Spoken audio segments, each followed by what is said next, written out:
What's going on, everyone? Welcome to another exciting episode of Around the Flock. As y'all know, BT Myers in the house. Let's give it a round of applause for those of you who didn't watch the uh, show that was on previously, the New Millennium Falcons podcast. They killed it. Just brought you the best of Atlanta Falcons news with great commentary. Those guys over at Falcons ATB did a phenomenal job. Um, much love to y'all, and definitely excited for our matchup later on in the season. But anyways, just wanted to throw that quick shout out to them real quick, and thanks for throwing in some of my comments in there to y'all's show.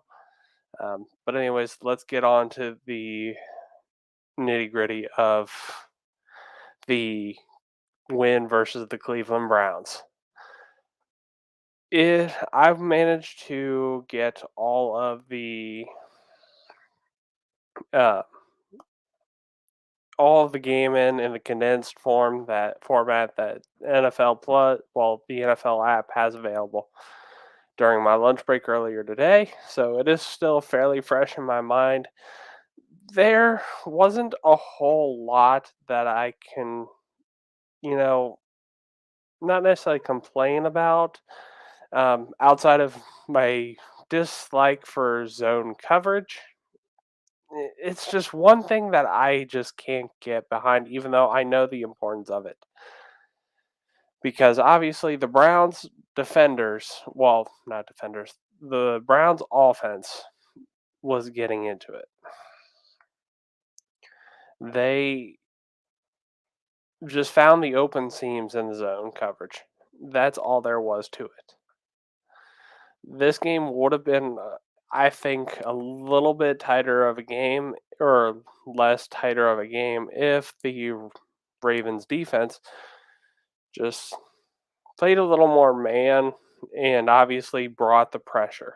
And that's what they were doing most of the game, putting the pressure on that Browns offense. And as far as the Ravens offense went, hashtag fire Greg Roman. Send him in the sun. I mean, the run game was good. I'll give him that. For the most part, Gus Edwards with his first game back, absolutely awesome. But after so long, it's like, where can we see a little more development in the passing game and more creative plays overall?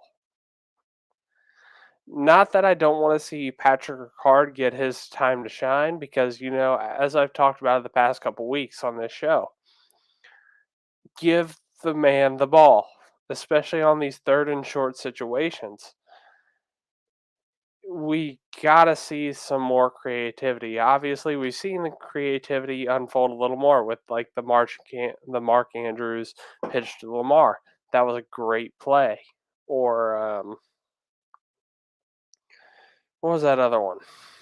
Shoot, it was just off the top of my head. But anyways, they were starting to unveil some nice little trick plays going on, and it was phenomenal. And the standard run game was pretty damn good. Devin Duvernay had a lot of great catches. Rashad Bateman had a couple drops, but he had some stellar catches as well. I can't complain too much. It was, as expected, a nitty-gritty divisional win. In the AFC North, this is what we should expect. Yeah, we want to see the blowout. We want to see our Ravens blow out and demolish the Bengals, the Steelers, the Browns. But it's not. I'm sorry. It's few far in between nowadays. because like what we saw this past Sunday or the Sunday night before that, or well, you get what I'm saying. These are going to be nitty gritty, hard fought wins. We're going to probably have a loss too, knock on wood. But as far as this Browns Ravens game went, it was what we should have expected. The defense played as hard as they could. They when they were in the man coverage and bringing the pressure, they exceeded on all cylinders. The offense, yeah, they need to get more creative, but the foundation of the run game was there. Gus Edwards was getting some nice chunk yards. Kenyon Drake was doing fairly well. Justice Hill had some nice elusive plays there. I heard the commentary team call him the more elusive back of our running back group. And I like to agree to a certain point because he's a nice east and west runner. He's getting more better at running the, north and south out or inside the tackles. But whenever I watch him, and what I like to see is he's a nice outside the tackles runner. But it's good to see the team come out with a win, and they didn't blow it. They didn't choke. So this game overall, I don't have too many complaints. It would have been probably different if I would have watched it like right there and then the entire game from Sunday on, or yeah, Sunday at 1 o'clock and on. But I was busy with other stuff. I was able to watch the game on my lunch break, like I said earlier, and I didn't have a lot of complaints. There was definitely some drops that could have been corrected, that could have been caught. And okay, I do take that back. I do have some complaints because, like I just said, with the whole, I'm an advocate for Pat Ricard because he's a monster of a dude, especially with the runner and the angry runs. But can we stop with the screens and have him line up as the second receiver in a 3-by-1 set? Just give him the ball straight up. Like either have him right behind you in the pistol, or even just when you're in the standard I or strong or weak formation, hand the ball off to him. Let's instead of doing a tight end, fullback, wide receiver, and a tight end or a wide receiver on the one or the isolated one, do a tight end, wide receiver or slot receiver, wide out, and then on the other side a speedster. Get a little more creative with that. Um, it's that is my complaints for that side of the ball. Defensively, we all know how over the years I've disliked man cover or zone coverage, but they're getting better. They're starting to piece things. I'm giving first year defensive coordinator Mike McDonald some leeway because obviously he is still getting pieces of his puzzle back in reinforcements. JPP was a great addition to the team. He made it very clear this past Sunday on why he should be or is a efficient and great part of this team defense. And he's finally warmed up, as he put it earlier. And then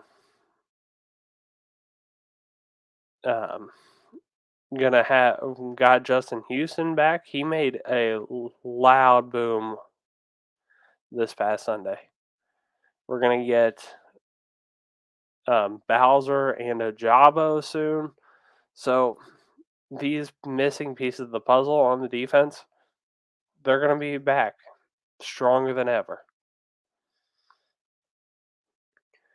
Now, as far as special teams, can't this special teams unit is getting better. Obviously, Justin Tucker has had his couple moments this season, but it's okay because I mean he's been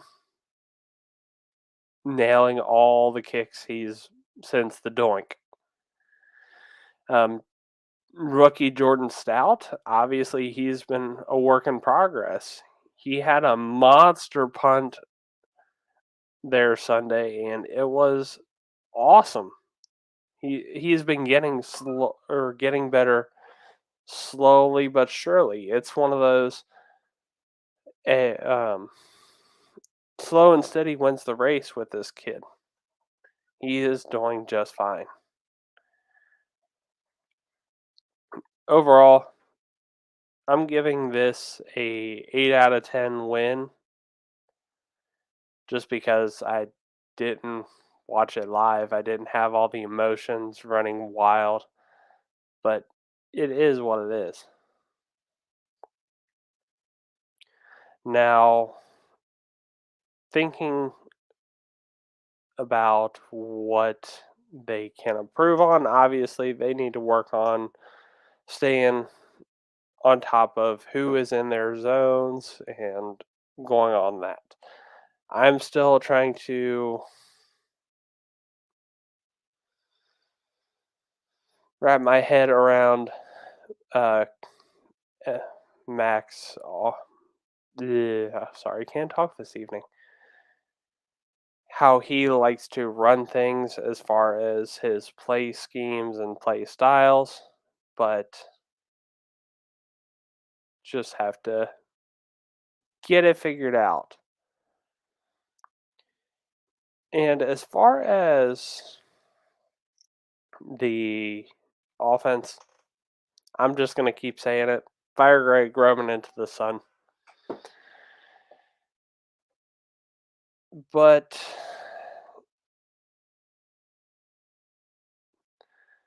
with overall, got to move forward. We've got a short week. Obviously, we had a short week. Game day is tomorrow evening, tomorrow night. We got to get ready for that.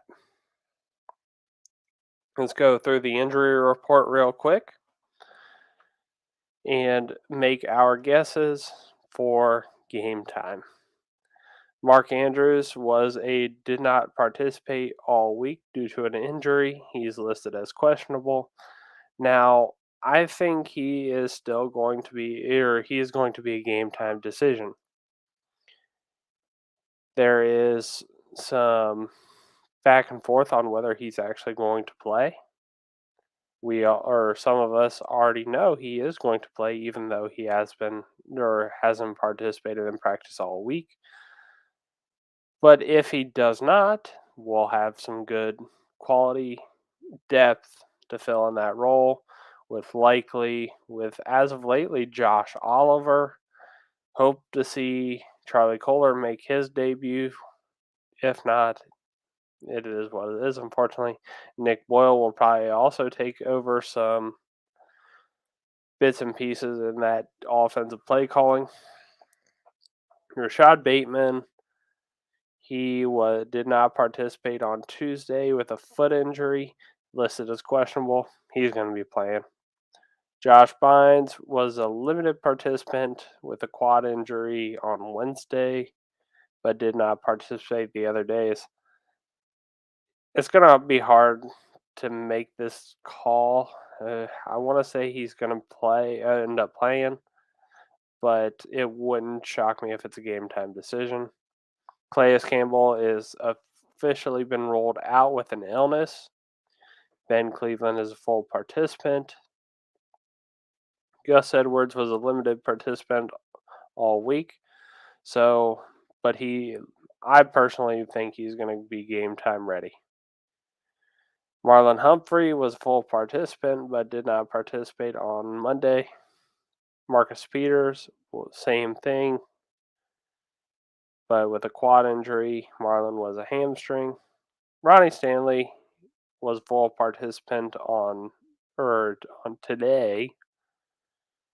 And then Brandon Stevens was limited Monday and Tuesday and full participant today. So Marcus and Marlon and basically the rest of the guys, I think they're going to be ready to go. Even though it does say limited participation, they're going to be ready to go.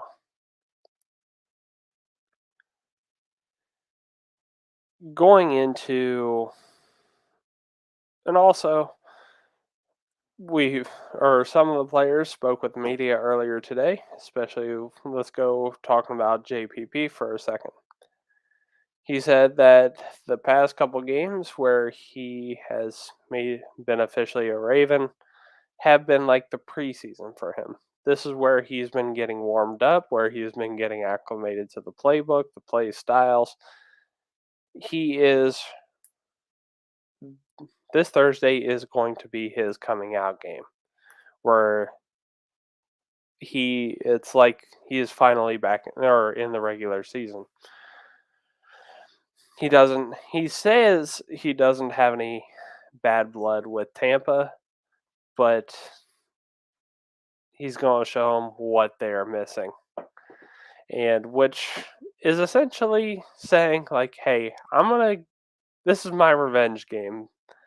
As we all know, players who go against their former teams either A, do not perform well at all, or B, are one of their best performances of their career. I think JPP is going to fly off the handle. He is going to make the Buccaneers and their organization regret letting him go and letting him fall to the Baltimore Ravens and revamp his career. I'm going to enjoy every moment of this. It's going to be awesome. And then we also have a former Buccaneer in Deshaun Jackson. And we're going to see how well he performs if they decide to activate him. Obviously, we all know that the practice squad is getting these players up to speed with the playbook. We're still waiting to see Andy Isabella make his debut. And then also Deshaun Jackson, he is probably still getting acclimated. So it would be kind of interesting to see him make his debut versus Andy Isabella because they're still both trying to get to know the playbook. But with this being a potential revenge game, I can see them activating Deshaun Jackson and giving him some reps in with the simplified version of the playbook and letting him just ball out on that simplified piece. Outside of that, Lamar is going to have a fantastic game. He is going to show why Tom Brady picked him as the year next. Even though Tom is still on the regression, we'll get into that here in a moment. But these personnel guys that they're bringing in, they're about to have their revenge games. It's going to be interesting to see. Now, let's go into the preview side of this show, where we're going to be discussing little bits and pieces of the actual game and what we think are going to be happening. Because obviously, we got tomorrow night where we're going to be all up and hopefully going to be celebrating a victory Friday. But right now, Baltimore, as we all know, sitting at 4-3. Tampa Bay sitting at 3-4. Matchup predictor has for ESPN has Tampa Bay as a 55.9% chance of winning with and Baltimore a 43.5% chance of win with a 6.6% chance of a tie. I already went through all of our guys who are listed as questionable and out. But Tampa Bay, according to what we're seeing here on ESPN's app, Luke Godecki. So correct me if I'm pronouncing that wrong, but the guard, he is out. Antoine Winfield Jr., DB, he's out. Sean Murphy Bunting, he is out. Julio Jones is out, and Akeem Hicks is out. This is, by what I've been seeing all over Twitter, all over Facebook, this should be a almost guaranteed win because a lot of Tampa Bay secondary is out due to injury, illness, whatever it may be. I wouldn't necessarily count that out because these young guys that are backups are looking to make their statement. And with the current coaching lineup, I wouldn't doubt that happening. But Baltimore has to capitalize on this by coming out and firing on all cylinders, whether it be with both the run game and the passing game. We all know what Lamar is capable of with his designed runs or his arm and his legs. Whether it be a dedicated or an actual passing play to Mark Andrews as the first read, Bateman as the first read, Duvernay as the first read, so on and so forth. We are going to see what he can do against this tough Tampa Bay defense that we all know is them to be, especially in the past 3 years. We're going to see what's going to happen. I think Duvernay is going to have another breakout game. Bateman is going to make some splashes and establish that he is still wide receiver 1 if he is cleared to go ahead and play. Mark Andrews is still going to be tight end 1 and be that security blanket if he is ready to go, like I just said.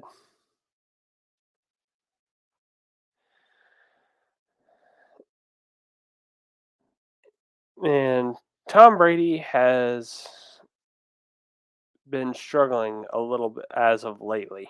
So our defense has to capitalize on that. They need to make Brady think that he can go one way with it when obviously it's not going to be that case. Marcus Peters is going to play very physically along with Marlon Humphrey. Geno Stone has been filling in very well for Marcus Williams and just making these quarterbacks think, oh, hey, where can I throw this since this guy is doing so well with covering the center field? And having Kyle Hamilton off to the side doing almost the same thing or covering a guy very well. And we saw how Patrick Queen played lights out the past couple weeks.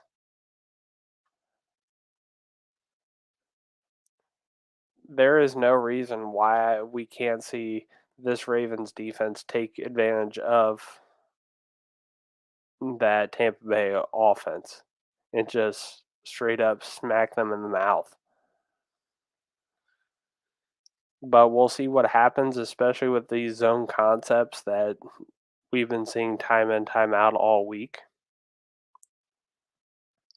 Now, I do want to back up a little, to the first part of this show, because I did forget to pick my offensive and defensive players of the game.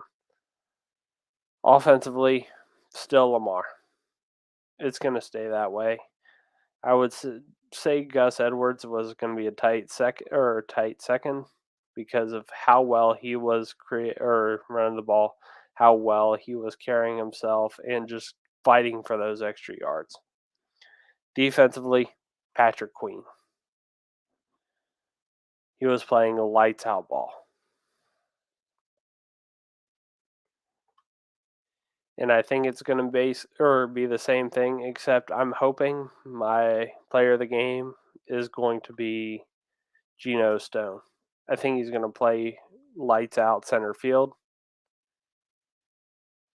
And then offensively, I'm hoping it's going to be. I'm going to go with the big boys up front as a whole unit. I think they're going to play one of their best games offensively. In the betting world for this game, ESPN's Pick Center currently has the spread as a +1 for Baltimore, -1 for Tampa. Money line is +105 for Baltimore, -125 for Tampa, and the over/under is 45.5. I'm still trying to learn the bets and all the definitions behind that. So if anyone has some nice betting for dummies, I'd love to read any articles or help. And as far as score predictions go, I'm just gonna take a wild guess. If the Baltimore Ravens win, it's gonna be 31-27. Now, if Tampa wins, I'm gonna go with 34-28. If either one of those two scores can happen, it very well could. But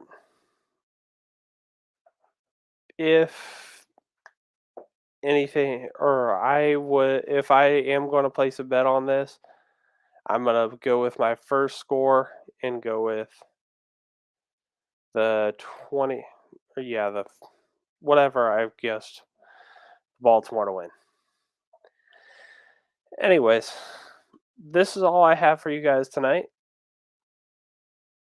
I was looking to make it a little or about this length of a show, but I'm thankful for all of you who have joined me in this short amount of time. If you guys have any questions in the meantime, feel free to send them my way or leave a comment down below, or just add us at the Ravens ATB page or me personally. As far as wrap ups, if you would like to follow me, go ahead and do so on TikTok, Twitter, and Instagram. If you haven't already and you'd like to discuss ball on Facebook, please send me a friend request. I would love to go ahead and talk Ravens ball with you. And don't forget to follow us at Ravens ATB. TD is currently on a hiatus right now from social media, so I'm currently going to try to run that the best I can until he returns. But don't forget to follow us on Twitch and on YouTube over at Around the Block Network. But until next week, guys, I hope you guys have a fantastic rest of your night. Let's go ahead and get ready to beat the Bucs tomorrow. And as always, go Ravens. See y'all next week.